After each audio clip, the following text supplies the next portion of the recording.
You've been heard most of the time. You've been, people have talked about KHALWALE saying that Western region, they're getting peanuts from the government, especially the coalition government. Do you have issues with ODM coming on board?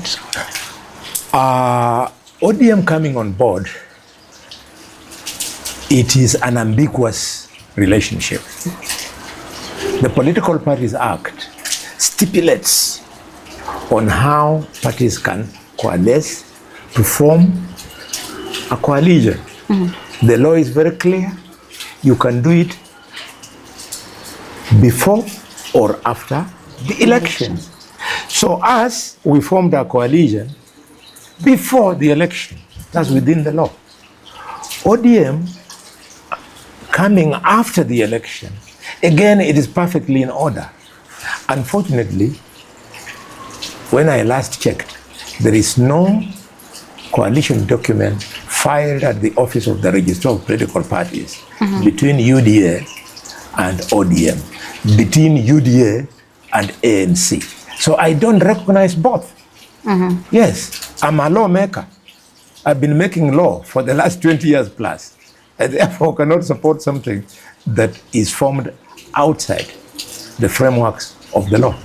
So will you point fingers at the president or Ruto, or Raila Odinga, when you're saying that Western are getting peanuts and a lot of things are going to Nyanza? I'm not pointing, but I am reporting back to the people who elected us that we agreed the pre-election that we would get 30% of government and get 30% of government and 30% of development, which included 1,000 kilometers of road. We also agreed in our economic blueprint, which we prepared here and which we presented to President William Ruto before he was elected in a 2-day retreat in Lake Naivasha.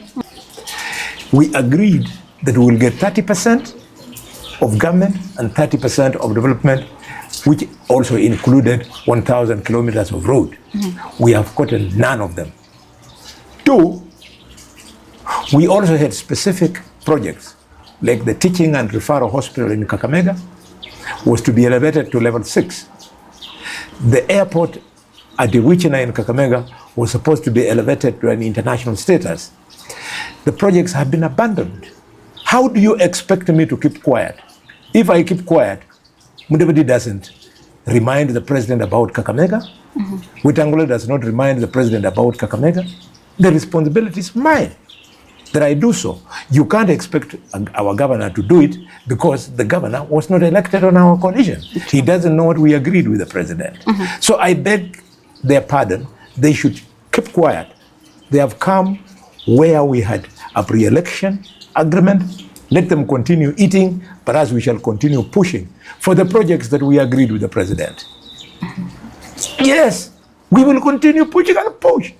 I'm very glad I heard yesterday, was it yesterday or the day before, that the PS for internal security was here with the senior officers of the army,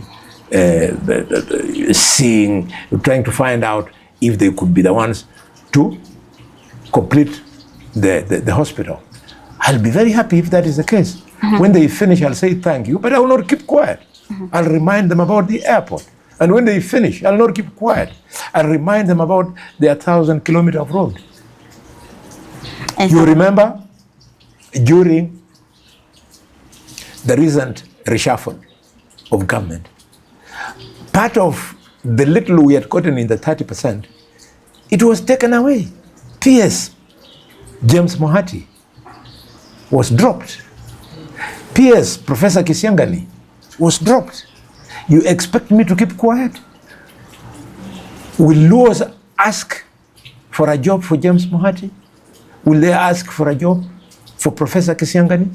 It's me who convinced Professor Kisiangani from the University of Kenyatta, where he was teaching, that please come and join us. We have formed a party with the president called UDA. We need a think tank. We called it the Technical Advisory Team. The president knows it.